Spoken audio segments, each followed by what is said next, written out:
Dari drama yang terjadi di grup F Liga Champions, lalu juara Eropa 7 kali yang terancam tersingkir, hingga penjelasan kenapa Barcelona yakin bisa lolos ke babak 16 besar, berikut adalah semua yang terjadi di matchday kelima fase grup Liga Champions 2023-2024. Yang pertama, berakhirnya persaingan di grup E. Berakhir sudah persaingan di grup E Liga Champions. Dan meski masih ada satu laga tersisa, itu sudah tak berarti, karena semua tim sudah memastikan nasib mereka masing-masing. 2 tiket lolos ke babak 16 besar Liga Champions sudah ada pemenangnya. Begitu pula tiket ke fase gugur Liga Eropa. Dan siapa yang ditakdirkan finish sebagai juru kunci klasemen. Atletico Madrid menjadi tim yang baru saja memastikan diri lolos dari grup E setelah kemenangan tandang 1-3 mereka atas tuan rumah Feyenoord, yang sebenarnya agak dijagokan karena rekor mereka yang luar biasa. Menariknya, bahwa kemenangan dan kelolosan Los Rojiblancos juga berpengaruh pada Lazio, yang dengan hasil di Belanda itu, maka wakil Serie A ini juga memastikan diri lolos ke 16 besar. Pasukan Mauricio Sarri sebelumnya sudah bermain 2 jam, seperti laga Atletico Madrid melawan Feyenoord, di mana tim ibu kota Italia itu menang 2-0 atas Celtic berkat 2 gol Ciro Immobile. Hasil itu membuat Lazio duduk di urutan kedua klasemen grup E, meraih 10 poin dari 5 pertandingan dan sudah tidak mungkin terkejar oleh Feyenoord yang duduk di posisi ketiga dengan 6 poin dan hanya 1 laga tersisa untuk dimainkan. Di sisi lain, tim Belanda itu juga tidak akan tergeser dari posisi ketiga, apapun yang terjadi di pekan terakhir, karena mereka juga tidak mungkin terkejar oleh Celtic yang berada di dasar klasemen dengan 1 poin. Satu-satunya yang menarik di grup ini untuk pekan terakhir adalah pertarungan antara Atletico Madrid versus Lazio di Wanda Metropolitano yang akan menentukan siapa yang akan berhak finish di puncak klasemen. Nasib grup G berakhir, Young Boys kunci tiket hiburan. Sama dengan grup E, persaingan di grup G juga berakhir, karena semua tim sudah memastikan nasib mereka masing-masing, termasuk soal siapa yang akan menyegel tiket hiburan ke fase gugur Liga Eropa, yang sekarang sah menjadi milik BSC Young Boys usai kemenangan atas Red Star Belgrade dengan skor 2-0. Sebelumnya, tiket untuk ke babak 16 besar Liga Champions sudah habis diborong Manchester City dan RB Leipzig sejak pekan sebelumnya setelah poin mereka tidak mungkin lagi dikejar 2 tim lain di grup ini. Sementara itu, duel kedua tim itu sendiri di Etihad berakhir dengan skor 3-1, memastikan juara bertahan duduk di puncak klasemen dengan nilai sempurna dengan 5 kemenangan dari 5 pertandingan.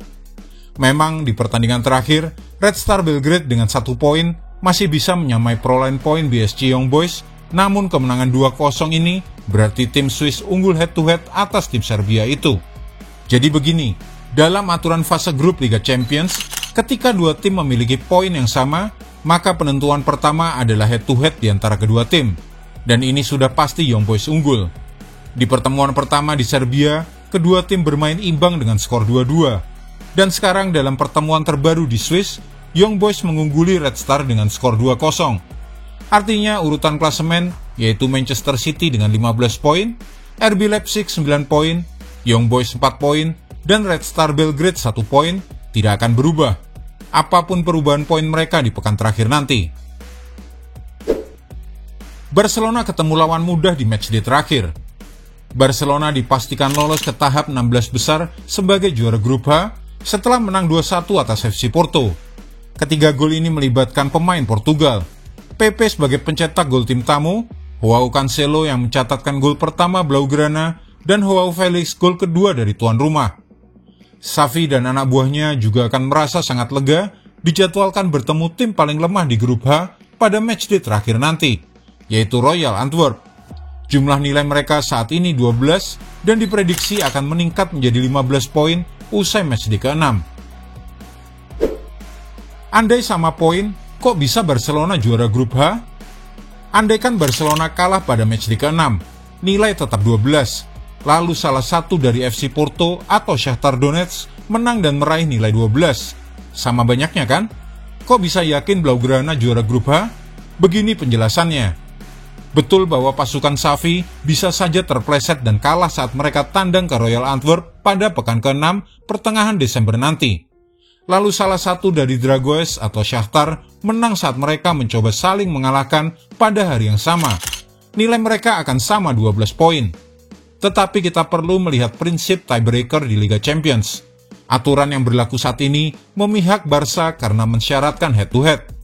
Itu berarti jika Shakhtar kalah dari FC Porto dan nilai Azuis Ebrankos itu sama banyaknya dengan 12 poin, maka Blaugrana tetap juara grup H karena keunggulan yang mereka miliki. Skuad Xavi menang 0-1 di Portugal pada pekan kedua dan menang lagi 2-1 pada matchday kelima. Nilai 6 yang mereka peroleh saat itu. Barca urutan 1, FC Porto urutan kedua. Barcelona lebih suka melihat FC Porto mengalahkan Shakhtar. Mengapa? Ya karena 2 pertemuan kontra FC Porto. 2 kali pula Barca menang dengan nilai 6. Gampang banget menghitung siapa urutan 1 dan siapa posisi kedua di grup H saat nilai sama banyak 12 poin. Kalau misalnya Shakhtar yang unggul atas Porto, maka tim Ukraina itu pernah menang 1 kali atas pasukan Xavi pada pekan keempat. Tapi Barca menang 1 kali pula pada pekan ketiga. Head-to-headnya sendiri berarti sama-sama nilai 3. Aturan kedua tiebreaker menyatakan bagaimana selisih gol kedua tim yang saling berhadapan itu. Shakhtar menang 1-0, Barca menang 2-1, berarti sama kuat 2-2. Harus cari prinsip tiebreaker ketiga. Aturan ketiga mengatur gol produktivitas terbanyak. Mereka sama-sama 2. Akhirnya aturan keempat yang akan dipakai, yaitu selisih gol terbaik dari semua pertandingan grup.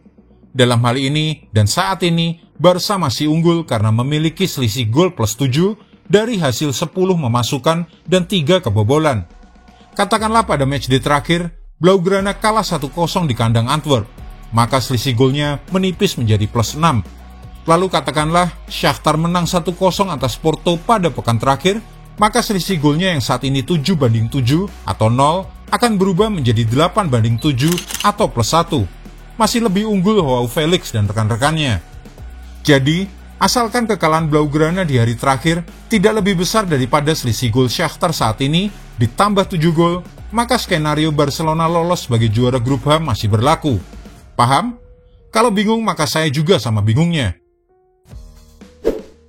Newcastle United patah hati. PSG diselamatkan hadiah penalti. Gol Alexander Isak di menit ke-24 babak pertama dan hasil laga lainnya di grup F sempat membuat PSG frustrasi. Dan meski mereka harus berjuang keras sepanjang babak kedua menggempur pertahanan Newcastle yang solid, pada akhirnya sebuah kesalahan pemain The Magpies di masa injury time membuat Le Parisien berhasil menyamakan kedudukan lewat gol penalti Kylian Mbappe. Kedua tim sama-sama membutuhkan kemenangan ini, karena sebelum matchday kelima ini dimulai, semua tim yang tergabung di grup F punya peluang lolos ke babak 16 besar. Dan PSG semakin dibuat pusing dengan hasil pertandingan lainnya di grup ini. Di pertandingan lain grup F antara AC Milan melawan Borussia Dortmund, laga berakhir dengan skor 1-3 untuk kemenangan wakil Bundesliga itu. Hasil ini jelas mempengaruhi laga antara PSG versus Newcastle United. Karena kini, Dortmund berada di posisi puncak klasemen dengan nilai 10 poin dan dipastikan lolos ke babak 16 besar Liga Champions. Itu artinya Dortmund yang kini mengantongi 10 poin menjadi tim pertama yang lolos ke babak 16 besar dari grup F. Sementara 3 tim lainnya, PSG dengan 7 poin, Newcastle dan AC Milan dengan 5 poin masing-masing, akan memperebutkan tiket terakhir di matchday ke-6. Juara Eropa 7 kali AC Milan terancam tersingkir. Sukar melihat juara Eropa 7 kali AC Milan terancam tersingkir setelah memiliki 5 poin saja dengan 1 laga grup tersisa, usai kalah melawan tamunya Borussia Dortmund. Sebaliknya, 3 poin yang diraih oleh BVB di San Siro pada Rabu dini hari menyebabkan tim Bundesliga itu dipastikan lolos ke tahap selanjutnya babak 16 besar sebagai juara grup F. Perolehan total nilai Dortmund sebesar 10 poin sudah tidak mungkin dikejar oleh PSG di urutan ketiga grup F.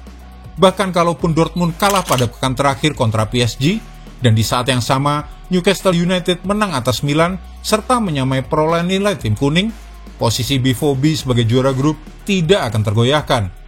Sekali lagi karena Liga Champions menganut filosofi head-to-head. 2 kemenangan di Borussen atas Newcastle dengan total 6 poin memastikan keunggulan tim Bundesliga tersebut jika kedua tim sama poin di puncak grup F. Sementara AC Milan, juara Eropa 7 kali sepanjang sejarah ini, masih bisa lolos asalkan menang pada pekan ke-6 atas Newcastle United. Kemenangan bukan lagi opsi, melainkan sebuah kewajiban karena hanya 3 poin yang bisa melontarkan Rossoneri ke posisi kedua klasemen grup F dengan nilai 8. Tapi ada syaratnya, asalkan PSG tidak menang di jam yang sama pada laga matchday ke-6. Draw boleh, tapi tidak boleh menang. Sebab 3 poin akan memberi Kylian Mbappe dan rekan-rekannya 9 poin yang lebih baik daripada Milan. 1 tiket tersisa di grup F milik siapa? 1 tiket ke babak 16 besar di grup F yang dikenal sebagai grup neraka sudah dipastikan milik Borussia Dortmund. Tapi siapa yang berhak untuk mengunci tiket tersisa jelang matchday terakhir? Secara head-to-head, Newcastle dan Milan seimbang setelah bermain seri dengan tanpa gol di San Siro. Tapi The Magpies berhak berada di posisi yang lebih baik berkat margin gol dibandingkan Rossoneri. Sekarang, bagaimana skenario tim yang akan lolos ke babak 16 besar dan menyusul Borussia Dortmund yang sudah tidak mungkin turun dari 2 besar apapun yang terjadi di laga terakhir? Bagi Paris Saint-Germain, mereka bisa lolos asal menang atas Dortmund di pertandingan terakhir di Signal Iduna Park, setelah sebelumnya menang 2-0 di matchday pertama di Parc des Princes. PSG juga bisa lolos ke 16 besar jika bermain imbang atau bahkan kalah, asalkan duel antara Newcastle United versus AC Milan tidak menghasilkan pemenang alias berakhir imbang. Bagi Newcastle United dan AC Milan, kemenangan sudah pasti menjadi syarat pertama kalau ingin lolos ke babak 16 besar. Tapi itu bukan satu-satunya syarat, karena mereka masih butuh syarat kedua. Syarat kedua adalah, selain mereka yang menang, juga harus melihat PSG kalah melawan Borussia Dortmund. Jika PSG imbang, Newcastle masih bisa lolos jika menang, karena unggul head-to-head. Tapi bagi Milan, kemenangan akan sia-sia, karena kalah head-to-head dari tim Ligue A itu. Jika Anda menyukai video ini, jangan lupa klik like, share, subscribe, dan tendang loncengnya agar tak ketinggalan update terbaru dari kami.